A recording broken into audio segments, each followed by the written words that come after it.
Good morning, and thank you for joining us as we begin our study today through the books of Samuel and Kings. Over the next several months, we are going to take chapter by chapter each of these books and examine them, read through them, and pull some lessons out from them that will be beneficial to us and will also help us in our understanding of the scriptures. The books of Samuel and Kings are books that are about the early king period and leading us through the period of the kings of Israel.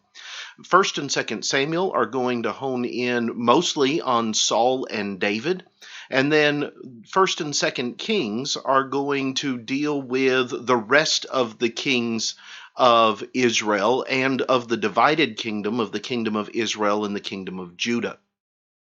And so as we begin our studies today, I want to give just a little bit of background information, and then we will go through and read 1 Samuel chapter 1.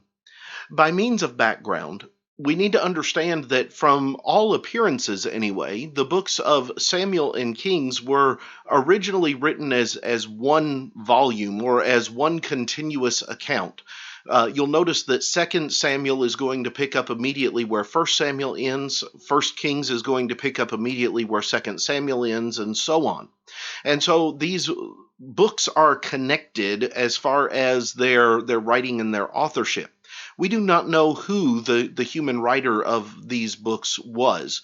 We do not know the background of them. One of the things that we do know is that Samuel was not the writer of 1st and 2nd Samuel, because Samuel is going to have died long before the book of 2nd Samuel is going to be completed.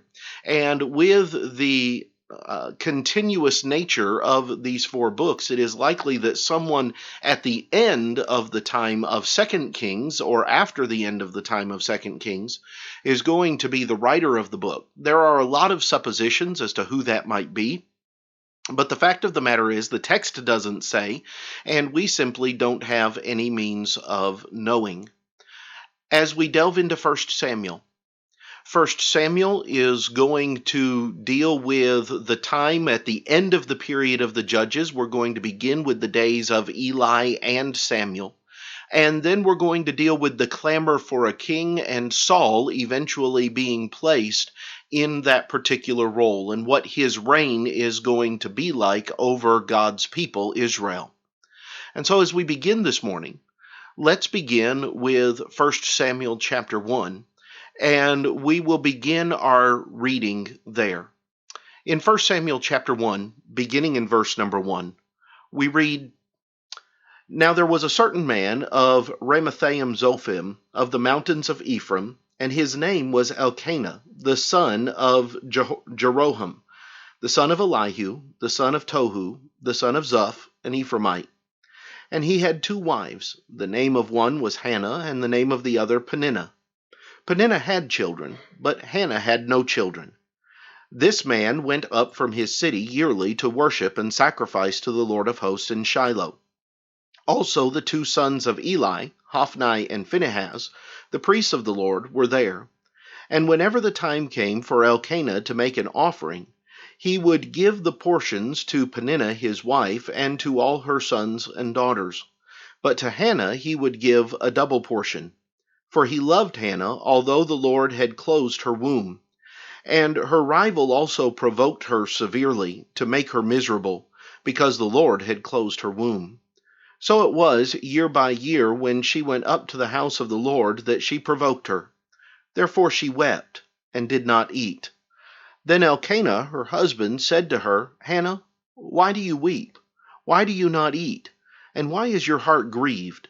Am I not better to you than 10 sons? So Hannah arose after they had finished eating and drinking in Shiloh. Now Eli the priest was sitting on the seat by the doorpost of the tabernacle of the Lord. And she was in bitterness of soul, and prayed to the Lord, and wept in anguish. Then she made a vow, and said, O Lord of hosts, if you will indeed look on the affliction of your maidservant, and remember me, and not forget your maidservant, but will give your maidservant a male child, then I will give him to the Lord all the days of his life, and no razor shall come upon his head. And it happened, as she continued praying before the Lord, that Eli watched her mouth. Now Hannah spoke in her heart, only her lips moved, but her voice was not heard. Therefore Eli thought she was drunk. So Eli said to her, How long will you be drunk? Put your wine away from you. But Hannah answered and said, No, my lord. I am a woman of sorrowful spirit. I have drunk neither wine nor intoxicating drink, but have poured out my soul before the Lord. Do not consider your maidservant a wicked woman, for out of the abundance of my complaint and grief I have spoken until now. Then Eli answered and said, Go in peace, and the God of Israel grant your petition which you have asked of him.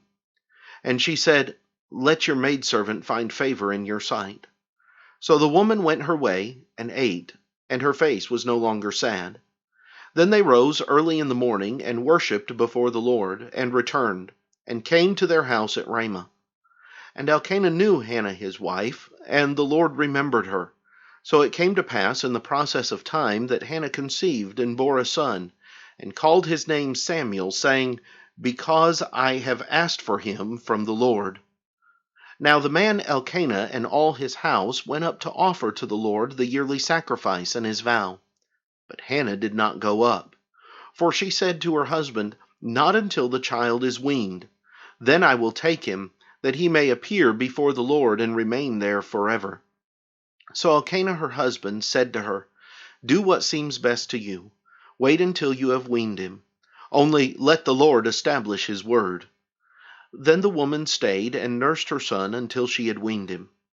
Now when she had weaned him, she took him up with her, with 3 bulls, 1 ephah of flour, and a skin of wine, and brought him to the house of the Lord in Shiloh. And the child was young. Then they slaughtered a bull, and brought the child to Eli. And she said, O my Lord, as your soul lives, my Lord, I am the woman who stood by you here, praying to the Lord. For this child I prayed, and the Lord has granted me my petition, which I asked of him.